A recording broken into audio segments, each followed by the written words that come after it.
Hi everyone, my name is Gabino Enriquez Pereira. Today I am going to explain how a commercial airplane is cleaned. Safety first. Wear shoes and gloves at all the time.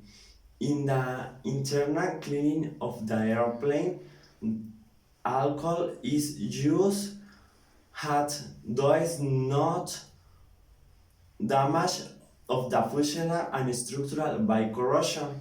We can look here the picture.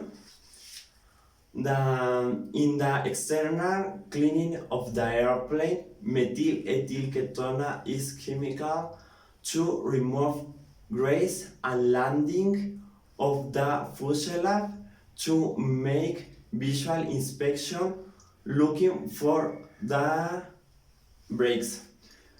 We can look here the technical person, he is looking of the landing gear for the damage. Okay, see you later.